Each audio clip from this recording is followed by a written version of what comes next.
नमस्कार दोस्तों, मेरा नाम है आशीष और आपका इस यूट्यूब चैनल पर स्वागत है। हम इस वीडियो में जनवरी टू जुलाई 2021 के करंट अफेयर पार्ट 2 हम यहाँ देखेंगे। मैं भी जो है वो एमपीपीएससी की तैयारी कर रहा हूँ और ये करंट अफेयर मेरे द्वारा ही इनको न्यूज़पेपर से लिखा गया है और ये बहुत महत्वपूर्ण है। तो आप इनको देखिए और उम्मीद करते हैं कि यहाँ से कुछ ना कुछ हमें प्रीलिम्स में देखने को मिले और हमारे प्रीलिम्स अच्छी जाए। तो चलिए फिर शुरू करते हैं बिगड़ देर करे हुए। जो सबसे पहला करंट अफेयर है वो है गिद्धों की गणना यानी वल्चर्स की काउंटिंग। एमपी में सबसे ज़्यादा वल्चर्स पाए जाते हैं पूरी इंडिया में।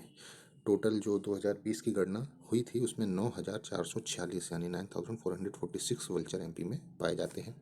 एमपी में टोटल 7 प्रजातियां हैं गिद्धों की, जिसमें से 4 जो हैं वो नेटिव हैं, मतलब वो मध्य प्रदेश में पहले से पाई जाती हैं, और जो 3 हैं वो बाहर से, मतलब जो दूसरी जगह की हैं वो पाई जाती हैं। तो 4 नेटिव, 7 टोटल स्पीसीज पाई जाती हैं। और जो गिद्धों का प्रजनन केंद्र है वो केरवा भोपाल, यानी जो केरवा डैम भोपाल में है, तो केरवा जगह पर इनका प्रजनन केंद्र है ताकि इनकी जनसंख्या बढ़ाई जा सके। वल्चर जो है वो एक्सटिंक्ट वल्नरेबल प्रजाति है, मतलब उनकी संख्या घट रही है। और वो डाइक्लोफिनेक केमिकल जो कि जानवरों में यूज़ किया जाता है उसकी वजह से उनकी संख्या में कमी आ रही है। जब उस जानवर को खाते हैं तो वो केमिकल उनके अंदर चले जाता है, जिसकी वजह से उनकी प्रजनन नहीं हो पाता है और वो उनकी संख्या घट रही है। तो इसके लिए वल्चर्स को प्रोटेक्ट किया जा रहा है। वल्चर्स जो है वो एक तरीके से देखें तो हमारे इन्वायरमेंट में सफाई कर्मी है। जो भी डेड बॉडीज होती हैं उनको वो खा करके उसको साफ करते हैं, डिकम्पोजर, स्कैवेंजर्स। तो ये पहली न्यूज़ थी। अब दूसरी खबर पे चलते हैं जो कि महत्वपूर्ण है। रात्रि safari in one Vihar national park. One Vihar national park जो कि भोपाल में है, अपर लेक के पास में, और ये मध्य प्रदेश का सबसे छोटा नेशनल पार्क है। तो यहाँ पर रात्रि सफारी यानी रात को भी अब घूमने जाया जा सकता है, तो उसकी शुरुआत की गई। यहाँ पर एक और स्कीम की शुरुआत की गई जो कि है एडॉप्ट अ एनिमल। तो अगर कोई व्यक्ति किसी जैसे शेर, हिरन, भालू को एडॉप्ट कर लेगा तो फिर वो उसके खाने वगैरह के लिए, उसकी हेल्थ के लिए वो डोनेट करेगा, वो वन विहार उसकी केयर करेगा। तो यहाँ पर ये वन विहार में चालू किया गया है। वन विहार की स्थापना जो है वो 1979 में की गई थी। इसको नेशनल पार्क बनाया गया था और इसका टोटल एरिया 4.48 किलोमीटर स्क्वायर, यानी बहुत छोटा है। चलिए नेक्स्ट देख लेते हैं। एमपी आर्चरी अकेडमी, ये कहाँ पर है? जबलपुर में, और इसकी स्थापना 2013 में की गई थी। आर्चरी मतलब तीरंदाजी, जो तीर चलाए जाते हैं वो आर्चरी होती है। और इसके 2 प्लेयर हैं जो खबरों में थे क्योंकि इन्होंने नेशनल लेवल पर अवार्ड जीते थे। एक तो हैं सोनिया ठाकुर और एक हैं अमित कुमार।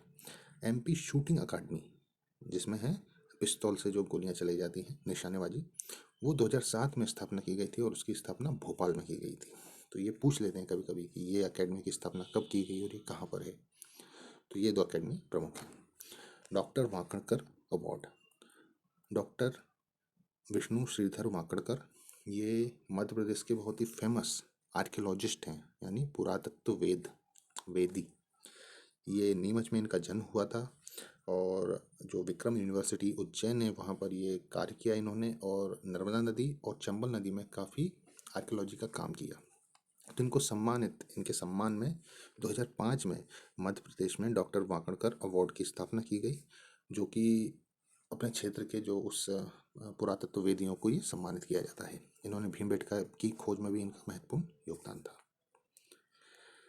नेक्स्ट जो खबर आई थी वो आई थी कि स्टेट डिजास्टर मैनेजमेंट अथॉरिटी, यानी राज्य आपदा प्रबंधन अथॉरिटी, इसकी स्थापना मध्य प्रदेश में 5 सितंबर 2007 में की गई थी। देखिए, जो नेशनल डिजास्टर मैनेजमेंट अथॉरिटी है, राष्ट्रीय आपदा प्रबंधन अथॉरिटी, और इसकी स्थापना डिजास्टर मैनेजमेंट एक्ट, आपदा प्रबंधन अधिनियम 2005 के अंदर की गई है। ठीक है। तो मध्य प्रदेश के अंदर जो स्टेट अथॉरिटी है उसकी स्थापना 5 सितंबर 2007 यानी उसके 2 साल के बाद की गई। और एक और फैक्ट है कि देश का जो सबसे पहला डिजास्टर मैनेजमेंट इंस्टीट्यूट था, यानी जहाँ पर इस तरीके से लोगों को उस पर रिसर्च की जाए, डिजास्टर पे, आपदा प्रबंधन पर रिसर्च की जाए, लोगों को ट्रेनिंग दी जाए, तो वो इंस्टीट्यूट सबसे पहला देश में जो है वो भोपाल में खुला था 1987 में। फिर उसके बाद में जब ये अथॉरिटी बनी, बिल आया 2005 में, और फिर अथॉरिटी बनी और फिर अलग अलग इंस्टीट्यूट बनाया गया। जो पहला इंस्टीट्यूट था वो भोपाल में था 1987 में। तो ये एक फैक्ट आया था। ये डिजास्टर मैनेजमेंट अथॉरिटी पर पूछा जा सकता है कि 5 सितंबर 2007 को इसकी स्थापना हुई थी मध्य प्रदेश के अंदर। मध्य प्रदेश ने वन्य प्राणियों के द्वारा क्षति को नेचुरल डिजास्टर में जोड़ा है। जैसे हम देखते हैं कि हाथी का अधिकतर जो है वो ईस्ट एमपी में यानी शहडोल सीधी वगैरह के क्षेत्र में, वहाँ पर हाथी कभी कभी आ जाते हैं, जिसकी वजह से फसलों का घरों का नुकसान हो जाता है। तो उसको जो नुकसान होगा उसको नेचुरल डिजास्टर में जोड़ लिया गया है ताकि सरकार उसको कंपनसेट कर सके। अभी ऐसा कोई प्रावधान नहीं था तो वो क्षति को उसको भुगतान नहीं किया जाता था, तो अब उनको भुगतान किया जा सकेगा। तो नेक्स्ट है वो है प्रधानमंत्री मातृ वंदना योजना। एमपी इसमें फर्स्ट है, इसके इम्प्लीमेंटेशन में, इसके क्रियान्वयन में पहला स्थान मिला है उसको। प्रधानमंत्री मातृ वंदना योजना की शुरुआत तो 2010 में हुई थी, इंदिरा गांधी मातृत्व सहयोग योजना के नाम पर, और फिर से 2017 में इसका नाम बदल दिया गया और फिर ये हो गई पीएम मातृ वंदना योजना। इसके अंदर जो गर्भवती माता है उन्हें इंस्टॉलमेंट में यानी किस्तों में 6,000 रुपये दिए जाते हैं ताकि वो अपनी गर्भ को सही से उसका पीरियड निकाल सकें और स्वस्थ शिशु को जन्म दे सकें। उनकी न्यूट्रिशन के लिए खर्चा हो, उनकी जो भी सप्लीमेंट्री उसके लिए खर्चा हो, तो उसके लिए दिया जाता है गर्भवती माताओं को। अगला है Madhya Pradesh state election commission. इसकी स्थापना 1 फरवरी 1994 को की गई थी। इसके जो पहले अध्यक्ष थे, जो इसके चेयरमैन थे, वो थे NB लोहानी साहब और मौजूदा हैं BP सिंह। इसने 2022 में 5वीं बार जो है वो लोकल बॉडी के इलेक्शन करवाए।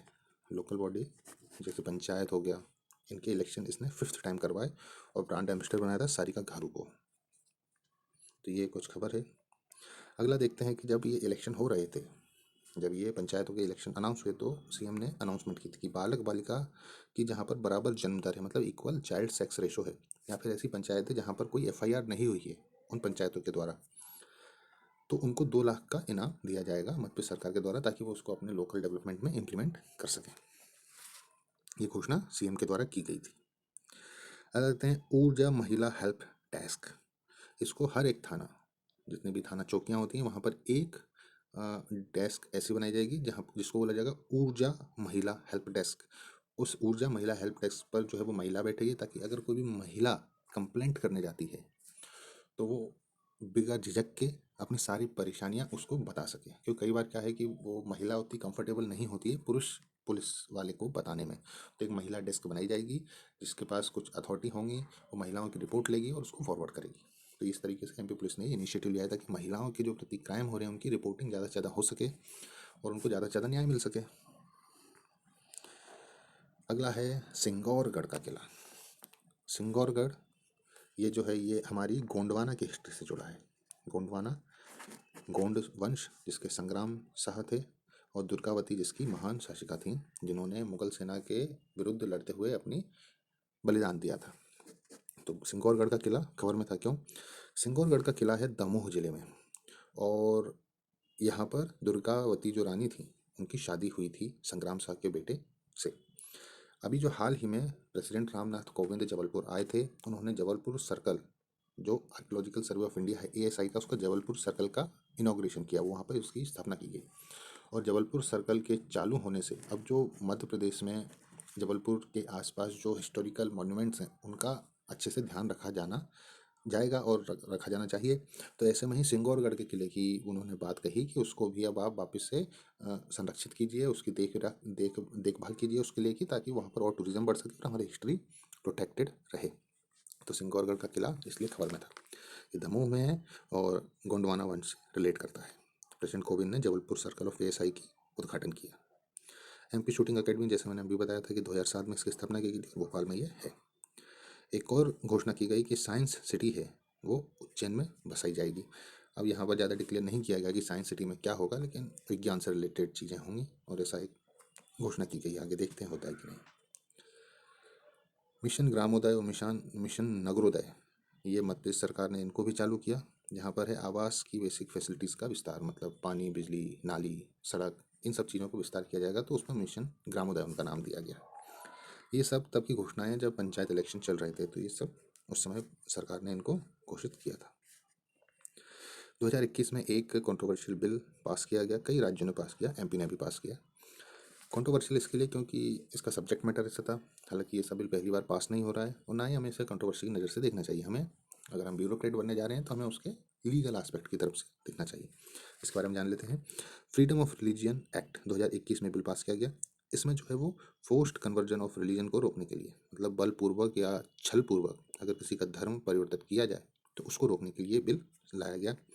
और सबसे फोकस किया गया कि अगर शादी के लिए धर्म परिवर्तन किया जा रहा है तो वो शादी मान्य नहीं होगी।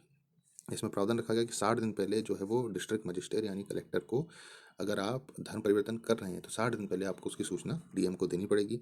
और अगर ऐसा कोई धार्मिक गुरु या पंडित या मौलवी जो कि इस तरह की शादी कराता है तो उसके लिए भी सज़ा का प्रावधान है। अगर कोई व्यक्ति करता है तो उसके लिए भी सज़ा है। यानी इन टोटल शादी करने के लिए धर्म परिवर्तन नहीं किया जा सकता, उसको रोकने के लिए ये लाया गया। इससे पहले 1967 में भी इस तरीके से बिल आ चुका है। और इसमें प्रोविजंस हैं maintenance of wife and children, जो शादी हो गई है और अगर बच्चा हो गया है तो उनके लिए मेंटेनेंस का भी प्रोविज़न रखा गया है और पनिशमेंट की बात की गई है। अब देखिए, धर्म जो सब्जेक्ट मैटर है वो फंडामेंटल राइट से रिलेट करता है ना, राइट टू रिलीजन फ्रीडम। आप जो भी धर्म रखना चाहें वो रखें, लेकिन आप जो है वो किसी, अगर कोई छल पूर्वक आपका धर्म बदलवा रहा है या अगर कोई बल पूर्वक आपका धर्म बदलवा रहा है या फिर आप किसी और उद्देश्य के लिए धर्म बदल रहे हैं तो वो सही नहीं माना गया है।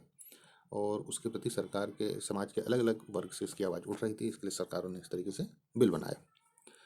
ये इसका उद्देश्य है। अब ठीक है, ऐसे भी बिल आ रहे हैं तो अच्छी बात है। 29 जुलाई इसको बुलाया जाता है इंटरनेशनल टाइगर्स डे। क्यों बुलाया जाता है? क्योंकि सेंट पीटरवर्स्क में एक डिक्लेरेशन साइन किया गया था जिसमें टाइगर को कंजर्व करने की बात कही गई थी। इसके लिए 29 जुलाई को है वो इंटरनेशनल टाइगर डे मनाया जाता है। इंडिया में जो लगभग दुनिया के 70% टाइगर हैं जिनको बाघ बोलते हैं वो इंडिया में पाए जाते हैं। ठीक है। और 51 टाइगर रिजर्व हैं भारत के अंदर टोटल 18 स्टेट्स में, जिसमें से 14 टाइगर रिजर्व को कैट्स का एक्रीडेशन दिया है। कैट्स एक अंतर्राष्ट्रीय संस्थान है जो कि टाइगर रिजर्वेशन के बारे में काम करती है और नेशनल पार्क्स वगैरह को, टाइगर रिजर्व को वो एक्रीडेट करती है, मतलब उनको वो देती है क्लियर सर्टिफिकेशन कि हाँ ये सारे पैमानों पर सही है, तो ये ओके है। तो 14 जो है वो कैट्स से सर्टिफाइड हैं। और जो all India tiger estimate report 2018 में आई थी उसमें मध्य प्रदेश के अंदर 526 टाइगर काउंट किए गए थे, जो कि भारत में सबसे ज़्यादा हैं। दूसरे नंबर पर था कर्नाटक जिसमें 524 टाइगर हैं। 526 के बाद साथ में एमपी जो है वो टाइगर स्टेट का दर्जा दोबारा उसने हासिल कर लिया गया है। एमपी में जैसे कान्हा है, बांधवगढ़ है, सतपुड़ा है, पेंच पन्ना, यहाँ पर टाइगर पाए जाते हैं। 29 जुलाई। अगला देखते हैं कि MP CM awarded 31 lakh to each member of Indian women hockey team.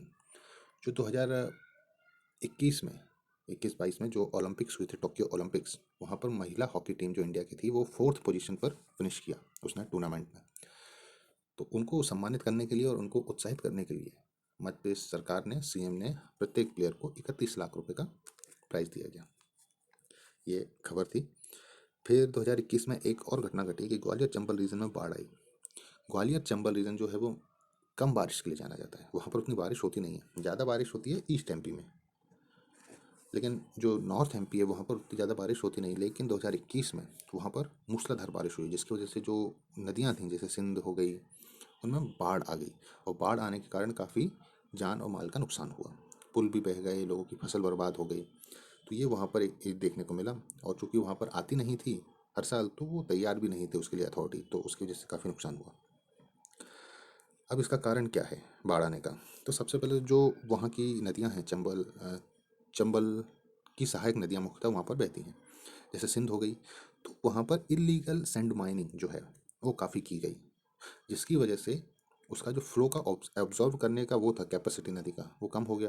दूसरी बात, जब आप सैंड निकालते हो तो जो आप भरने के लिए वहाँ पर ट्रैक्टर और ट्रॉली ले जाते हो, जिसकी वजह से आप उसके जो नेचुरल बैरियर हैं जिनको लीव्स बोला जाता है, जिनको पार्ट बोलते हैं हिंदी में, आप उसको काट देते हो ताकि आप आसानी से ट्रैक्टर ट्रॉली वहाँ से उतार चढ़ा सको। और इस वजह से जो है वो काट दी गई और जब पानी बढ़ा तो पानी बढ़ के जो है गांव और शहर में आ गया। इस कारण भी वहाँ पर बाढ़ हुई। तो उसके बहुत सारे कारण थे जिसको देखा गया, जैसे लीगल सैंड माइनिंग हो गया, क्लाइमेट चेंज, ये तो ओवरऑल कंसेप्ट है पूरी। और नेचुरल बैंक या लीव्स जो पार्ट है उसको कम कर दिया गया।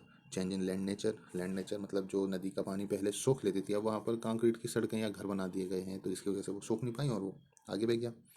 और रिस्टोर वेटलैंड फॉरेस्ट, जो जलाशय पॉन्ड हैं जहाँ पर वो उसको एक शॉक एब्जॉर्बर की तरह काम करते थे, तो वहाँ पर भी लोगों ने घर बना लिए हैं, उनमें पानी का अब खत्म हो गया है, कचरा डाल दिया है तो वो उनको एब्जॉर्ब नहीं कर पाते। डैम मैनेजमेंट, डैम को इस तरीके से मैनेज ही नहीं किया गया, पानी आ गया अचानक से, ज़्यादा पानी छोड़ दिया तो नीचे वाले गाँव में पानी आ गया। तो ये सब बहुत सारे कारण रहते हैं बाढ़ आने के।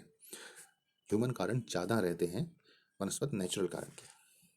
ठीक है, उपाय क्या है, क्या फोरकास्टिंग की जाए, सही वेदर फोरकास्टिंग की जाए, इमरजेंसी वार्निंग सिस्टम की स्थापना की जाए ताकि तत्काल लोगों को सूचना मिल सके, प्लांट डेवलपमेंट किया जाए, फ्लड मैनेजमेंट किया जाए, डैम मैनेजमेंट किया जाए, एक पॉलिसी हो अच्छी खासी, और इन्वायरमेंट को रिस्टोर किया जाए और ओवरऑल क्लाइमेट चेंज को लेकर काम किया जाए। तो ये तो पूरी कंसेप्ट ही इसमें हो गई।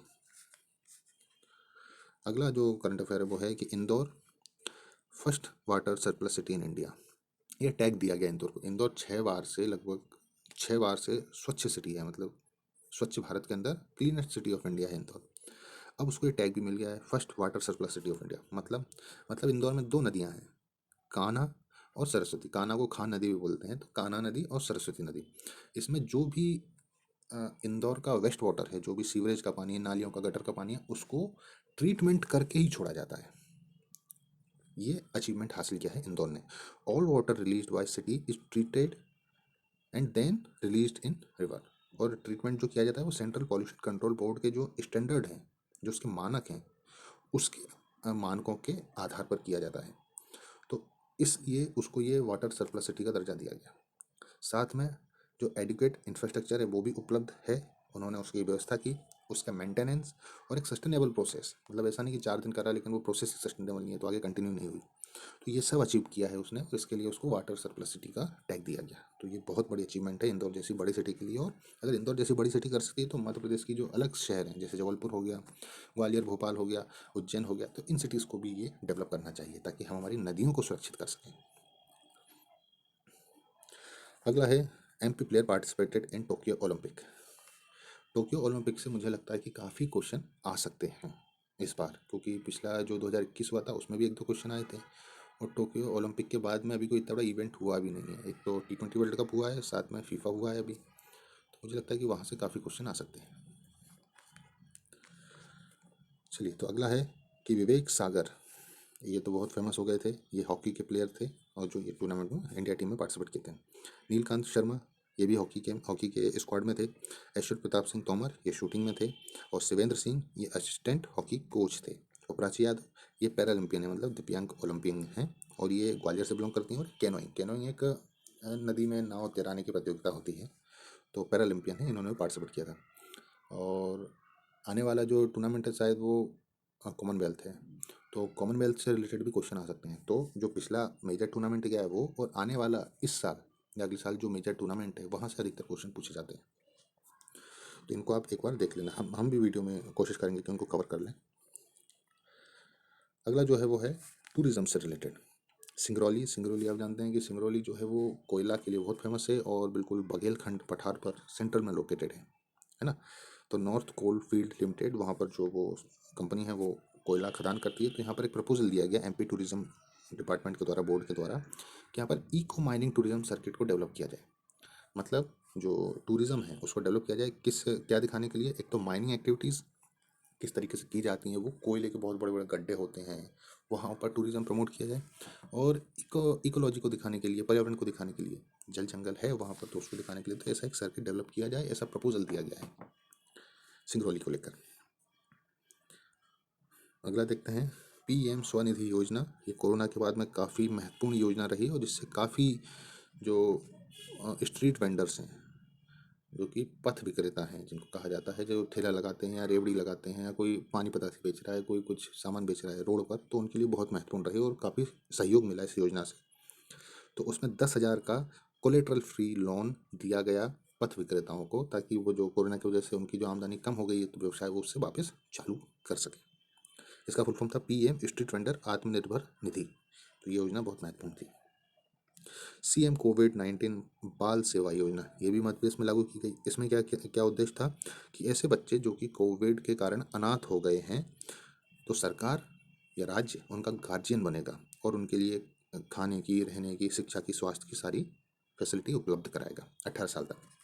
तो इसमें फूड हो गया, या फिर एजुकेशन हो गई, या फिर शेल्टर हो गया, 5,000 रुपये का मासिक जो है वो फाइनेंशियल असिस्टेंट हो गया। तो ये सब इसमें ये योजना चालू की गई एमपी सरकार के द्वारा। ये एक भारत की खबर आ गई है जो कि है Indira, Indian and Russia military exercise, उसका नाम है इंदिरा। चलिए अगला देखते हैं बुरहानपुर की कुछ हिस्टोरिक साइट्स हैं। ये खबर इसलिए आई है क्योंकि न्यूज़ में था कि जो कलेक्टर हैं वो इन साइट्स पर घूम रहे थे और वो देख रहे थे कि यहाँ पर क्या कमी है, कोई टूरिस्ट आ रहे हैं उनको क्या दिक्कत है, या फिर उनको क्या सहूलियत और दी जा सकती है, इनका मेंटेनेंस कैसा है। तो इसके लिए ये घूम रहे थे और ये फिर पेपर में आई थी। तो इसके लिए मैंने इनको नोट डाउन कर लिया कि वहाँ पर कौन कौन सी ऐसी साइट्स हैं जो कि महत्वपूर्ण हैं। बुरहानपुर, बुरहानपुर को जो है वो हमारा बिल्कुल सतपुड़ा पर बसा हुआ है और ये नॉर्थ और साउथ के बीच में है, मतलब मध्य प्रदेश की बिल्कुल बाउंड्री पर है। असीरगढ़ का किला, जिसको दक्षिण की कुंजी कहा जाता है, यानी की to the south India. Asirgarh का फोर्ट बहुत इंपॉर्टेंट था, तो वो बुरहानपुर में आता है। कुंदी, भंडारा, दौलत खां लोधी टॉम, शाहनवाज टॉम, जिसको काला ताजमहल भी कहते हैं, चूड़ी वालों की मस्जिद, बेगम शाह सुजा टॉम, फारूकी टॉम, औखाना, मुमताज महल, राजा जय सिंह छत्री, राजा राव रतन महल। तो ये सब कुछ हिस्टोरिकल मॉन्यूमेंट्स हैं जो कि वहाँ पर बुरहानपुर जिले में आते हैं। सबसे महत्वपूर्ण क्या है? असीरगढ़ का किला, दौलत खां लोधी टॉम्ब, शाहनवाज खां टॉम्ब जिसको काला ताजमहल कहते हैं, चूड़ी वालों मस्जिद, ये कुछ जो है सबसे महत्वपूर्ण है। एक और एक्सरसाइज आ गई है जो है नेवल एक्सरसाइज, जो कि इंडिया और सऊदी अरेबिया के बीच में हुई थी। यह है अल महद अल हिंद एक्सरसाइज। नेवल मतलब दोनों देशों की नौसेना आपस में मिलकर अभ्यास करती हैं, जिसमें वो कैसे, अगर कोई समुद्री युद्ध होता है तो उसमें कैसे कोऑर्डिनेट करेंगी, समुद्र में बचाव कार्य होता है तो उसको कैसे कोऑर्डिनेट करेंगे, तो उसके लिए एक्सरसाइज करती हैं। इंडिया और सऊदी अरेबिया ने किया अल महद अल हिंद। चलिए अगला है अंकुर प्रोग्राम, बहुत इंपॉर्टेंट है ये। अंकुर प्रोग्राम जो है वो पौधारोपण के लिए प्रमोट करने के लिए, जैसे जो माइनिंग कंपनीज हैं, जो खनन का काम करती हैं कंपनी, वो खनन के लिए ज़मीन को खोद देती हैं, वहाँ पर जितने भी पौधे या वनस्पति होती हैं उनको काट देती हैं। तो ये लॉन्च किया गया।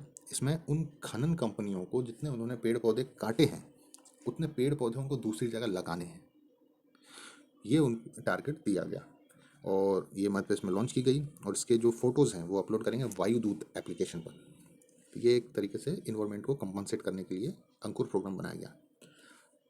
अंकुर प्रोग्राम से कभी पूछ ले कि अंकुर प्रोग्राम किससे रिलेटेड है, तो वो कृषि से नहीं, वो पौधारोपण से रिलेटेड है।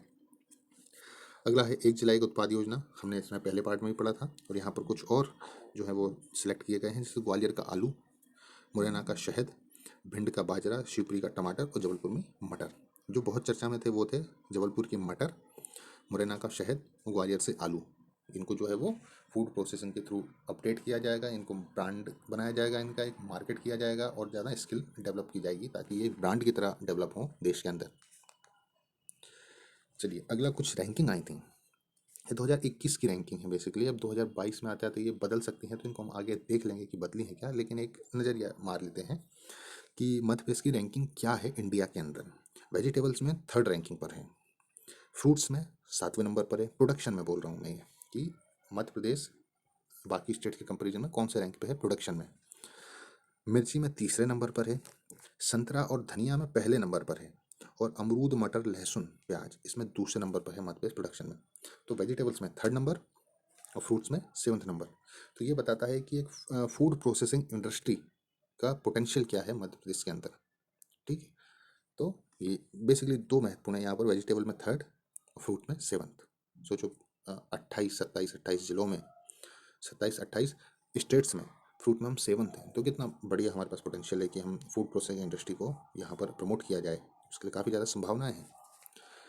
अगला है MP 3rd state to supply 24/7 electricity. ये तीसरा स्टेट है जो कि 24 घंटे तो शहर को बिजली देता है और 10 घंटे एग्रीकल्चर फीडर को ये बिजली देता है।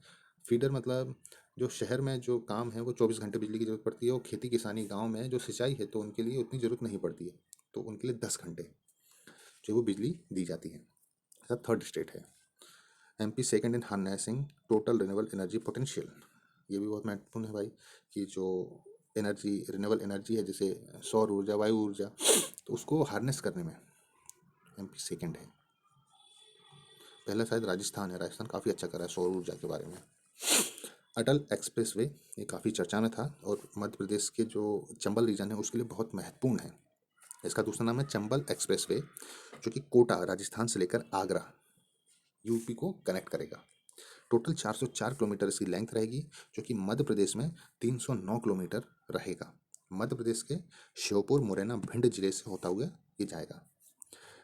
ठीक है, तो एक तरीके से ये जो है वो जो आगरा, जो दिल्ली बॉम्बे एक्सप्रेस वे उसको कनेक्ट कर रहा है ये, और जिससे ये कनेक्ट करेगा वो आगरा कानपुर हाईवे, तो इस तरीके से ये एक बहुत इकोनॉमिक एक्टिविटी का केंद्र बन सकता है उस रीजन में, और काफ़ी ज़्यादा ट्रांसपोर्ट यहाँ पर हो सकता है। इंडस्ट्री आने का भी बहुत यहाँ पर अपॉर्चुनिटी है। ये 4 लेन या 6 लेन बनाया जाएगा। भारतमाला प्रोजेक्ट जो कि फ्लैगशिप प्रोजेक्ट है हाईवेज को, नेशनल हाईवेज को डेवलप करने के लिए भारतमाला प्रोजेक्ट के अंदर इसको जोड़ा गया है। और भारतमाला प्रोजेक्ट के बारे में भी जानकारी है कि इसको 2017 में इसको लॉन्च किया गया था। रोड नेटवर्क को इम्प्रूव करने के लिए national highway authority of India इसको संचालित कर रही है। और जो इसका फेज़ 2 है वो 2024 तक चलेगा, फेज़ 1 फेज़ 2 इस तरीके से। तो अटल एक्सप्रेस वे ये हमारा चंबल रीजन से निकल रहा है। 404 इसकी टोटल किलोमीटर लेंथ है, और मध्य प्रदेश में 309 किलोमीटर, कहीं कहीं पर 313 भी दिया गया था, तो मैंने दोनों डाटा लिखा है। 309 किलोमीटर मध्य प्रदेश में रहेगा। श्योपुर मुरैना भिंड जिले से गुजरेगा।